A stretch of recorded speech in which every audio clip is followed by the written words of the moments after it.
नमस्कार साहित्य प्रेमियों। आज हम लेकर आए हैं मुंशी प्रेमचंद जी की लिखी कहानी मिलाप। लाला ज्ञानचंद बैठे हुए हिसाब किताब जांच रहे थे। उनके सुपुत्र बाबू नानक चंद आए और बोले, दादा अब यहाँ पड़े पड़े जी उस्ता गया, आपकी आज्ञा हो तो मैं सैर को निकल जाऊं, 2-1 महीने में लौट आऊंगा। नानक चंद बहुत सुशील और नौयुवक था। रंग पीला, आंखों के गिर्द हल्के स्याह धब्बे, कंधे झुके हुए। ज्ञानचंद ने उसकी तरफ तीखी निगाह से देखा और व्यंग्यपूर्ण स्वर में बोले, क्यों, क्या यहाँ तुम्हारे लिए कुछ कम दिलचस्पियां हैं? ज्ञानचंद ने बेटे को सीधे रास्ते पर लाने की बहुत कोशिश की थी, मगर सफल ना हुए। उनकी डांट फटकार और समझाना बुझाना बेकार हुआ। उसकी संगति अच्छी ना थी, पीने पिलाने और राग रंग में डूबा रहता था। उन्हें यह नया प्रस्ताव क्यों पसंद आने लगा?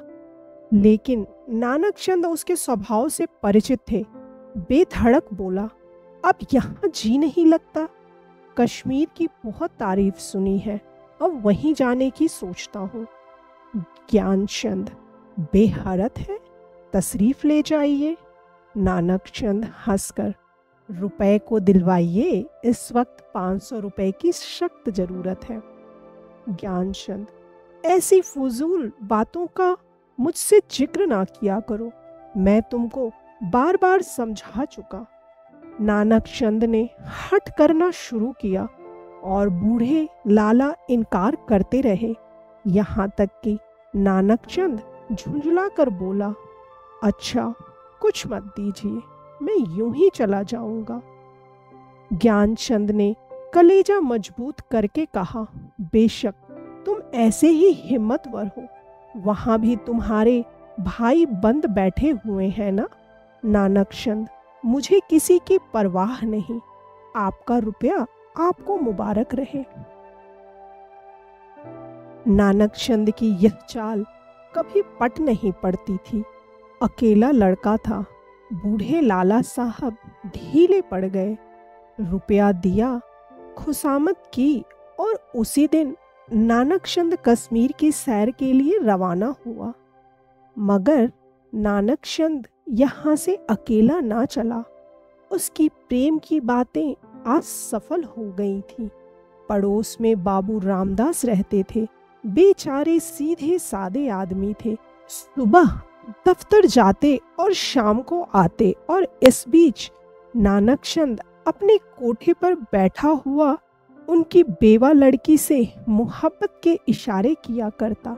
यहाँ तक कि अभागी ललिता उसके जाल में आ फंसी। भाग जाने के मंसूबे हुए। आधी रात का वक्त था।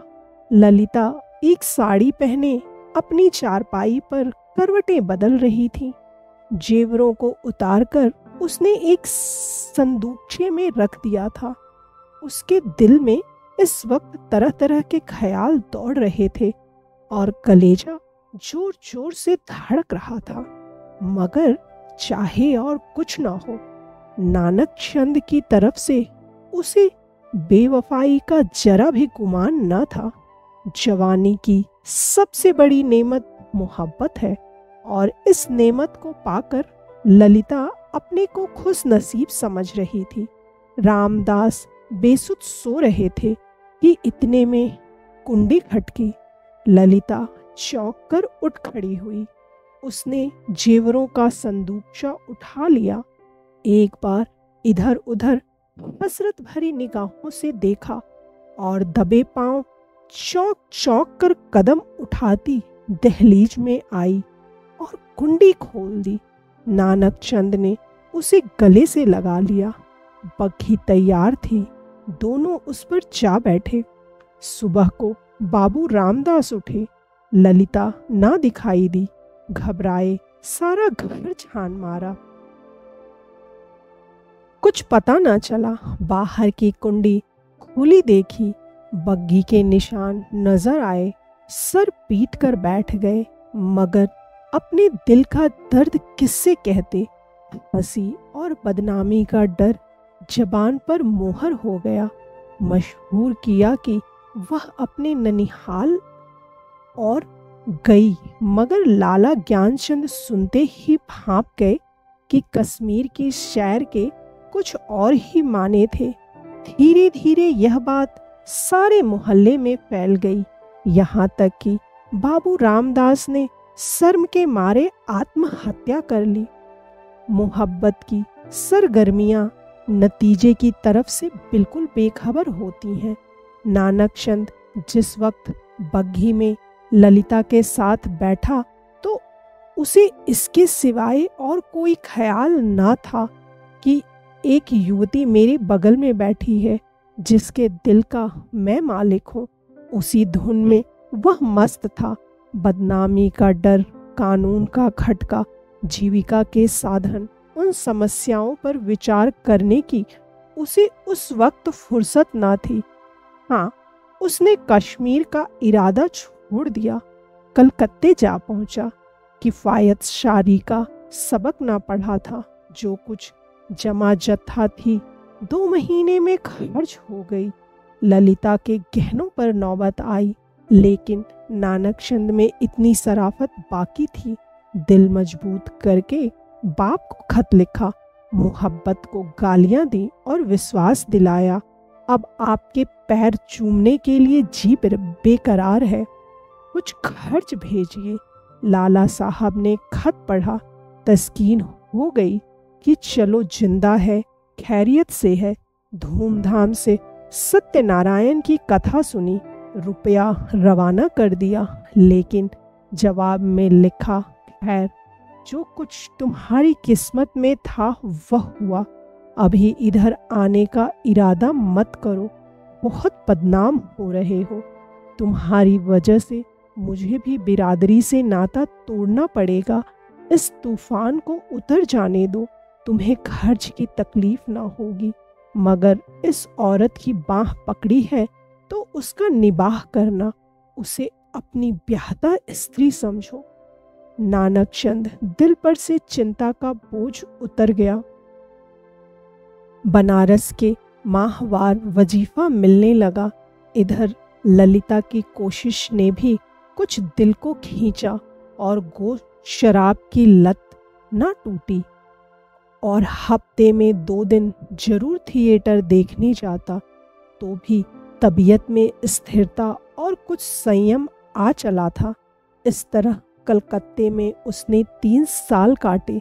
इसी बीच एक प्यारी लड़की के बाप बनने का सौभाग्य हुआ, जिसका नाम उसने कमला रखा। 3रा साल गुजरा था कि नानकचंद के उस शांतिमय जीवन में हलचल पैदा हुई। लाला ज्ञानचंद का 50वां साल था, जो हिंदुस्तानी रईसों की प्राकृतिक आयु है। उनका स्वर्गवास हो गया और ज्यों ही यह खबर नानकचंद को मिली, वह ललिता के पास जाकर चीखें मार मार कर रोने लगा। जिंदगी के नए नए मसले अब उसके सामने आए। इस 3 साल की संभली हुई जिंदगी ने उसके दिल, सौदेपन और नशेबाजी के ख्याल बहुत कुछ दूर कर दिए थे। उसे अब यह फिक्र सवार हुई कि चलकर बनारस में अपनी जायदाद का कुछ इंतजाम करना चाहिए, वरना सारा कारोबार में अपनी जायदाद का कुछ इंतजाम करना चाहिए, वरना सारा कारोबार धूल में मिल जाएगा। लेकिन ललिता को क्या करूं? अगर इसे वहां लिए चलता हूं तो 3 साल की पुरानी घटनाएं ताजी हो जाएंगी और फिर एक हलचल पैदा होगी जो मुझे हुक्काम और हम जोलियों में जलील कर देगी। इसके अलावा उसे अब कानूनी औलाद की जरूरत भी नजर आने लगी। यह हो सकता था कि वह ललिता को अपनी ब्याहता स्त्री मशहूर कर देता, लेकिन इस आम ख्याल को दूर करना असंभव था कि उसने उसे भगाया है। ललिता से नानकचंद को अब वह मोहब्बत ना थी जिसमें दर्द होता और बेचैनी होती है। वह अब एक साधारण पति था जो गले में पड़े हुए ढोल को पीटना ही अपना धर्म समझता है, जिसे बीबी की मोहब्बत उसी वक्त याद आती है जब वह बीमार होती है। और इसमें अचरज की कोई बात नहीं। अगर जिंदगी की नई नई उमंगों ने उसे उकसाना शुरू किया, मंसूबे पैदा होने लगे जिनका दौलत और बड़े लोगों के मेल जोल से संबंध है, मानव भावनाओं की यही साधारण दशा है। नानक चंद अब मजबूत इरादे के साथ सोचने लगा कि यहाँ से क्यों कर भागूं। अगर इजाज़त लेकर जाता हूँ तो 2-4 दिन में सारा पर्दा फाश हो जाएगा। अगर हिला किए जाता हूँ तो आज के तीसरे दिन ललिता बनारस में मेरे सर पर सवार होगी, और कोई ऐसी तरकीब निकालूं कि इन संभावनाओं से मुक्ति मिले। सोचते सोचते उसे आखिर एक तरकीब सूझी। वह एक दिन शाम को दरिया की सैर का बहाना करके चला और रात को घर पर न आया। दूसरे दिन सुबह को एक चौकीदार ललिता के पास आया और उसे थाने में ले गया। ललिता हैरान थी कि क्या माजरा है। दिल में तरह तरह की दुश्चिंताएं पैदा हो रही थीं। वहां जाकर जो कैफियत देखी तो दुनिया आंखों में अंधेरी हो गई। नानक चंद के कपड़े खून में तरबतर पड़े थे। उसकी वही सुनहरी घड़ी, वही खूबसूरत छतरी, वही रेशमी साफा, सब वहां मौजूद था। जेब में उसके नाम के छपे हुए कार्ड थे। कोई संदेश न रहा कि नानक चंद को किसी ने कत्ल कर डाला हो। 3 हफ्ते तक थाने में तक किकातें होती रहीं और आखिरकार खूनी का पता चल गया। पुलिस के अफसर को बड़े बड़े इनाम मिले। इसको जासूसी का एक बड़ा आश्चर्य समझा गया। खूनी ने प्रेम की प्रतिद्वंदिता के जोश में यह काम किया, मगर इधर तो गरीब बेगुनाह खूनी सूली पर चढ़ा हुआ था और वहां बनारस में नानक चंद की शादी रचाई जा रही थी। लाला नानक चंद की शादी एक रईस घराने में हुई और तब धीरे धीरे फिर वही पुराने उठने बैठने वाले आने शुरू हुए। फिर वही मजलिसें जमी, फिर वही सागर ओ मीना के दौर चलने लगे। संयम का कमजोर अहाता इन विषय वासना के अटमारों को ना रोक सका। हाँ, अब इस पीने पिलाने में कुछ पर्दा रखा जाता और ऊपर से थोड़ी सी गंभीरता बनाए रखी जाती है। साल भर इसी बहार में गुजरा। नवेली बहू घर में कुड़ कुड़ कर मर गई। तापेदिक ने उसका काम तमाम कर दिया। तब दूसरी शादी हुई, मगर इस स्त्री में नानक चंद की सौंदर्य प्रेमी आंखों के लिए कोई आकर्षण न था। इसका भी वही हाल हुआ। कभी बिना रोए कौर मुंह में नहीं दिया। 3 साल में चल बसी। अब तीसरी शादी हुई। यह औरत बहुत सुंदर थी, अच्छी आभूषणों से सुसज्जित थी। उसने नानक चंद के दिल में जगह कर ली। एक बच्चा भी पैदा हुआ था और नानक चंद गाढ़ हृदय आनंदों से परिचित होने लगा। दुनिया के नाते रिश्ते अपनी तरफ खींचने लगे, मगर प्लेग के लिए ही सारे मंसूबे धूल में मिला दिए। पति प्राणा स्त्री मरी। 3 बरस का प्यारा लड़का हाथ से गया और दिल पर ऐसा दाग छोड़ गया जिसका कोई मरहम ना था। उच्च श्रृंखलता भी चली गई। अय्याशी का भी खात्मा हुआ। दिल पर रजोगम छा गया और तबीयत संसार से विरक्त हो गई। जीवन की दुर्घटनाओं में अक्सर बड़े महत्व के नैतिक पहलू छिपे हुआ करते हैं। इन साइमों ने नानक चंद के दिल में मरे हुए इंसान को भी जगा दिया। जब वह निराशा के यातनापूर्ण अकेलेपन में पड़ा हुआ इन घटनाओं को याद करता तो उसका दिल रोने लगता और ऐसा मालूम होता कि ईश्वर ने मुझे मेरे पापों की सजा दी है। धीरे धीरे यह ख्याल उसके दिल में मजबूत हो गया। उफ, मैंने उस मासूम औरत पर कैसा जुल्म किया, कैसी बेरहमी की। यह उसी का दंड है।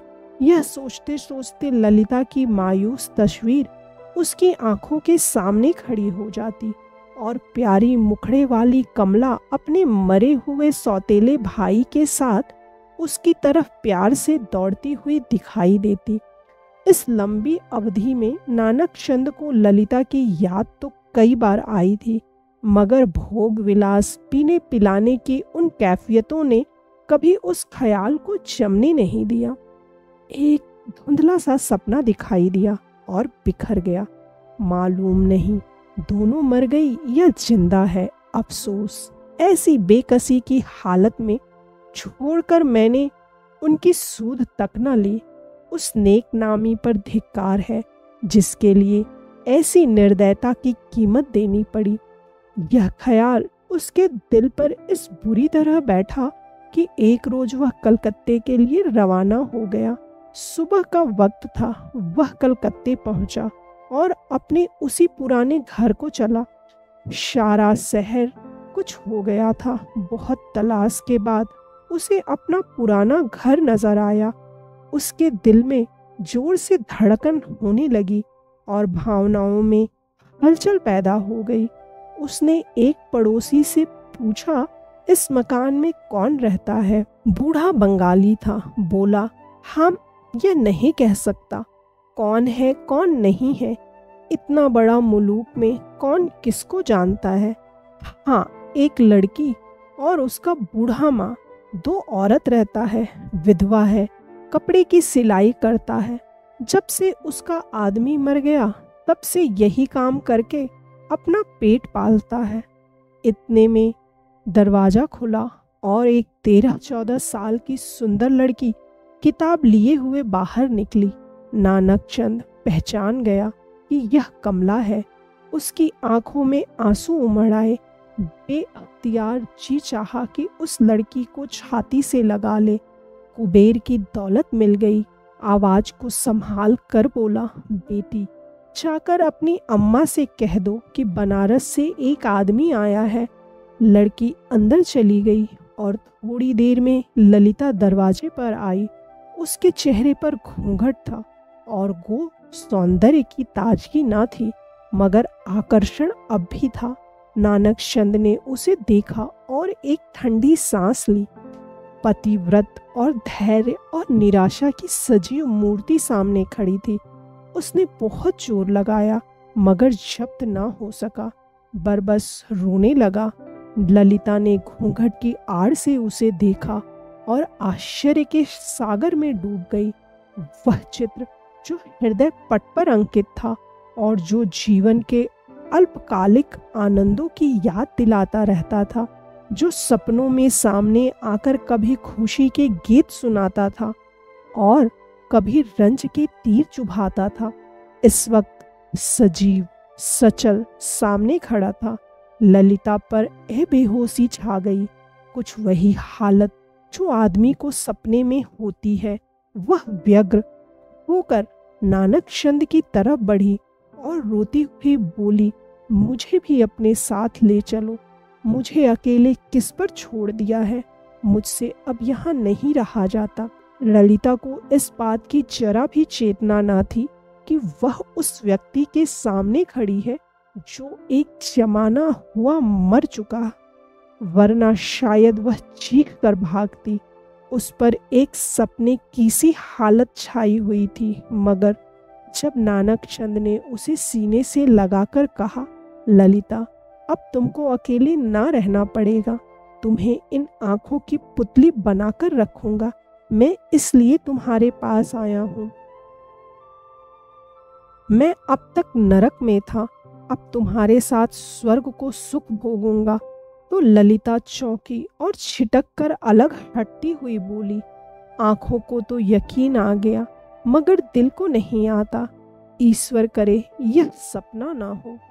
यदि इस प्रस्तुति ने आपके हृदय को स्पर्श किया हो तो कृपया इस वीडियो को लाइक करें, शेयर करें और साहित्य सागर चैनल को सब्सक्राइब करना ना भूलें। धन्यवाद।